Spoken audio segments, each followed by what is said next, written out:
Hello, this is Chef John from Foodwishes.com with turkey cocktail meatballs with orange cranberry glaze. That's right, a takeoff on the classic beef cocktail meatballs done in grape jelly, which if you've never had is quite a delicacy. Well, this is a special holiday version using turkey. That's right, lean, bland, tasteless turkey. But here's what we're going to do. We're going to spice it up. Now, all these spices will be on the website, so get all the amounts. We got a little poultry seasoning and garlic, salt, and onion powder. By the way, if you want to make this fancy and use fresh onion and garlic, go for it. But I figured it's the holidays, you're going to be busy, and most of the people that eat these are going to be, pretty drunk. So I'm going to let you use the powdered version for this recipe only. Of course, we're going to have salt in there, and fresh ground black pepper, little Worcestershire sauce, and then 1 beaten egg. Now, don't beat your egg in a separate container and then pour it in here. Just put it on the side. Use a fork to beat it. Then you don't have to wash an extra thing. See how I save you time?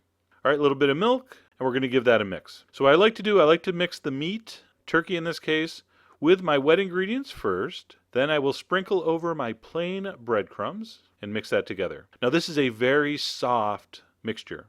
So it's very important that you let this sit a little bit to set up in the fridge. About an hour is fine. So I'm going to wrap this up. I'm going to refrigerate it for about an hour, and then we're going to shape them into meatballs. Now, what I like to use is a sorbet scoop because I think it works really nice, and they all come out the same size. So you can just do it with your hands if you want, but if you have one of these little doodads, they work really nicely. By the way, one production tip. Scoop them all first, then wet your hands and make them into nice, round, perfect balls. If you scoop one, shape one, scoop one, shape one, it just takes longer. Oh my God, I cannot believe I did not do a that's how I roll joke. All right, so all my meatballs are shaped. Next, we're going to brown them over medium heat in a skillet with a little bit of olive oil or vegetable oil. Now, what I like to use to turn these, because we do want to try to get them brown on all sides, even though I know it's a ball, it doesn't have a side. So you know what I mean. We're going to brown them on as many surfaces as possible. I like to use a couple forks. I think it works very nicely. So just turn those around until they look like that. I'm going to turn off the heat, remove the meatballs, and we are going to do our cranberry orange glaze. I got some diced jalapeno and some diced red Fresno chilies, quite optional, but I think you should put them in because it's festive and it's like, holiday colors. And then the star of the show. That's right, canned, jellied cranberry sauce. Oh yeah, ribbed for your pleasure. All right, we're going to use about a half a can of this. This is like the only use for this product. Do not use this like on your turkey. It's kind of gross. But here we're going to melt it with some orange marmalade or orange jelly with a little bit of water. That's going to be the base of our glaze. All right? And don't worry about it being all smooth. This is going to totally break down and smooth out as we cook it with the meatballs. Bring that to a simmer. If you're using them, add your hot peppers, give that a stir, and then the rest is easy. Simply put your meatballs back in and simmer them until they are cooked through and your glaze is reduced.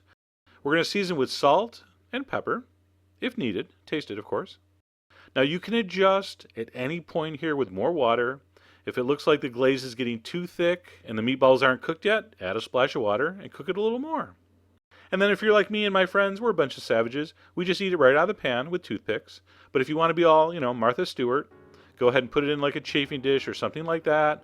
Put it out on your holiday buffet, and you have a fantastic appetizer. And is it as good as beef? No, it's turkey. Of course, it's not as good as beef, but that's not the point. This is much lower fat, very tasty, incredibly tender. You're going to be amazed at how tender and soft these are. By the way, random food fact, turkeys are related to dinosaurs. That's right. So while you'll never eat dinosaur meat, this, pretty close.